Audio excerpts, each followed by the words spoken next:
I really wanted to put up a video today to talk about how things have been going with me on my journey to trying to take my haunt out of my backyard and open it up to the public.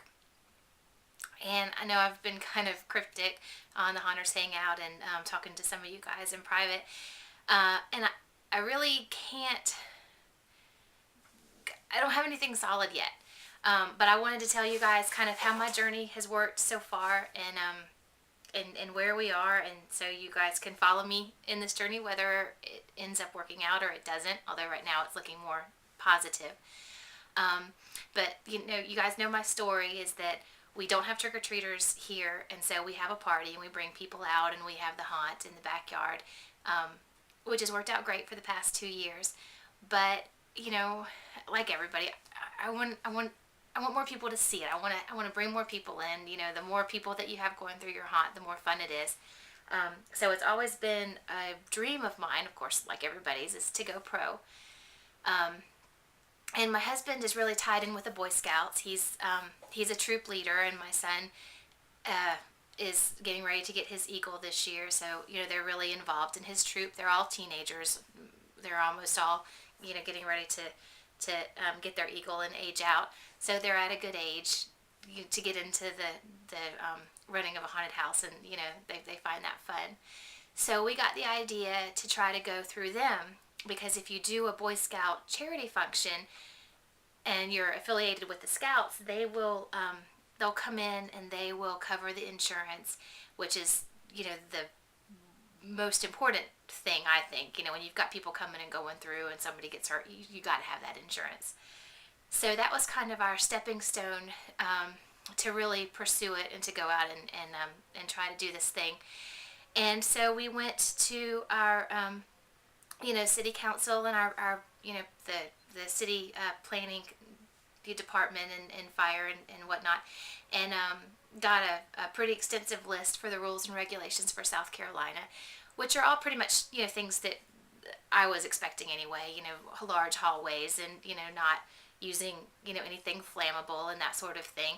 And we had originally thought we were going to go into a building. We've got an old Belks building here that closed down, an old grocery store building that just closed down. And so we were going to try to get into one of those buildings, which we had a good possibility of doing. But then they started saying, okay, well, no fog, no lasers, no hay, no this, no that. And, all these things really were things I wanted to do. And so I realized really quickly that maybe I didn't want to go inside. So then we looked at another building that's here in town that has this really huge, it used to be a lumber yard, so it has this really huge metal awning, where they kept all the lumber.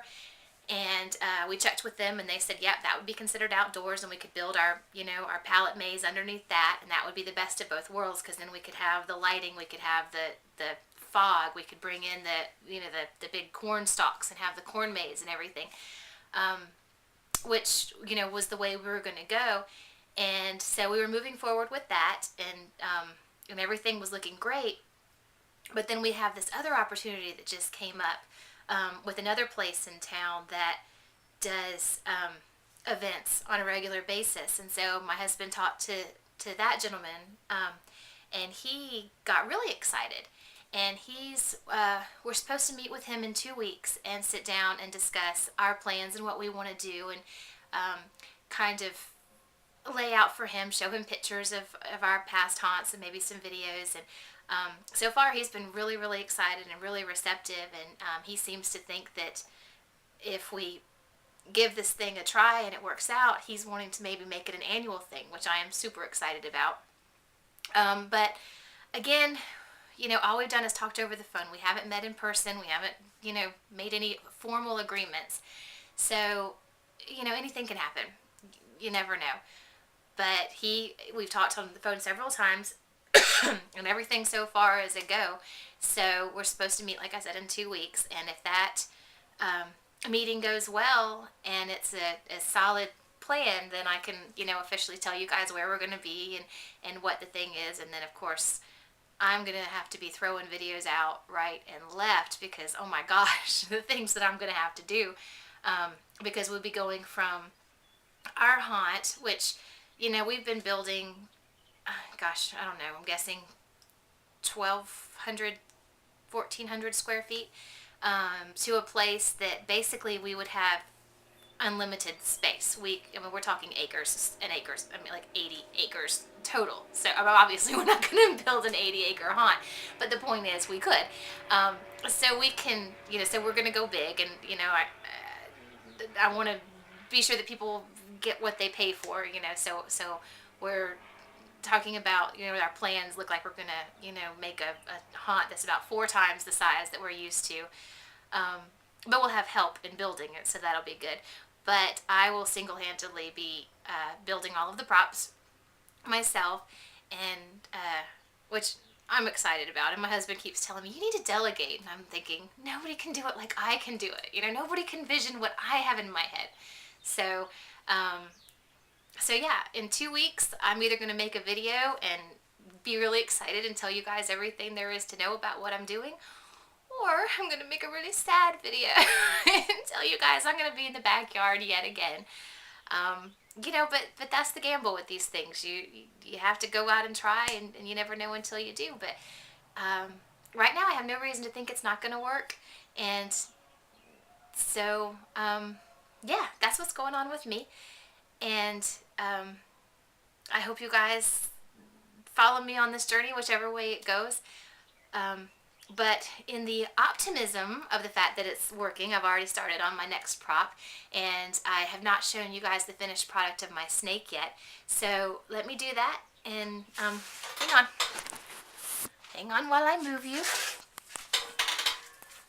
But here is my snake head, all finished, and I know you're thinking he is really, really, really green, and I thought about making him, darker and more realistic and that sort of thing, but really my plan is he's going to be in a very dark room. And so, and he's going to be like in a tunnel, like a little tunnel alcove, so that people are going to walk down the hall facing it. So it's going to be really, really dark. And then, he's going to come out at them at the last minute.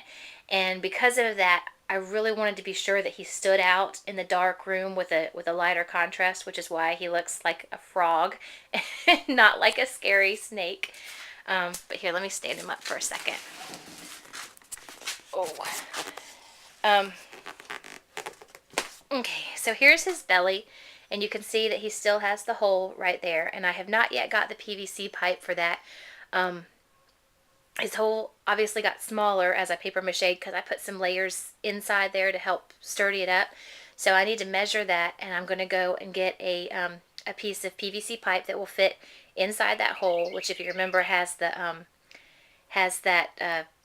2-liter bottle in it.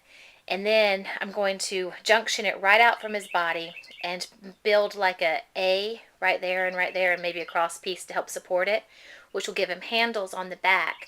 So he was going to be basically a large puppet. So someone dressed in all black can stand behind him in that little tiny alcove that's just going to be just wide enough for his back to fit through. And very dark, with a light just right down kind of in front is how I'm envisioning. Of course, I'll have to test it, but have a light that shines down right in front of the little cave thing that he's in. So you can't see the snake, and you come walking down the hall, and at the last minute, the person holding it will just push it out into the light, and then, you'll see it coming at you, and then they'll have to, make a right, a right angle turn from there and escape. But that's my thinking, and that's why he looks more like a frog than like a snake. If I was going to make him a prop that people, walked in the room and looked at, obviously he would not be quite so green and white. But that's my vision. But I'm also working on, oops, I'm tripping over stuff. I'm also working on my warning sign for the front of the haunt this year, because this will be the first year I actually need one.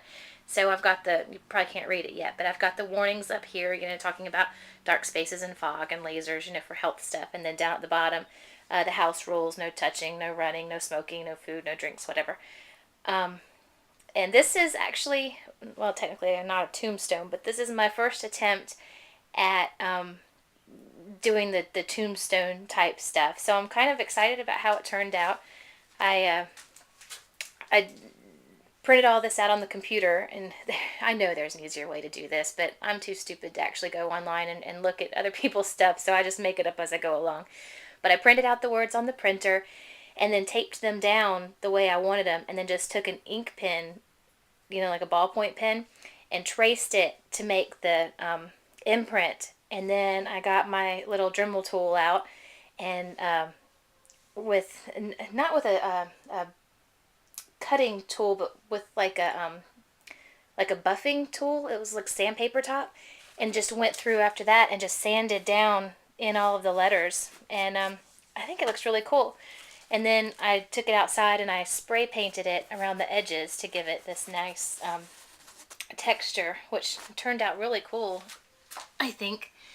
And put some lines in there. And now I'm getting ready to paint it gray. And then I'm going to make a monster mud creature that stands behind it with a hood, looking down so you can't see the face, standing there with it. And that's going to be at the front of the haunt. And so this is my first official pro haunt prop. And so hopefully I'll get the monster mudded guy made today, or at least the frame for him made today. Maybe I won't monster mud him till tomorrow.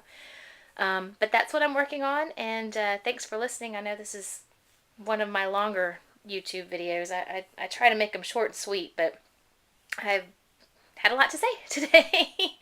But anyway, thanks again for watching, and thanks for subscribing, and thanks for going on this journey with me. And I hope it's going to be an exciting one, and I hope that this is going to turn into a annual thing that I can just keep doing year after year. But we'll see, and you guys keep your fingers crossed for me, and I will, well, I'll probably be updating you on these props beforehand, but if not, I will definitely be updating you guys in 2 weeks, one way or the other, depending on how the meeting goes. But thanks again, and subscribe if you aren't, and I'll see you soon.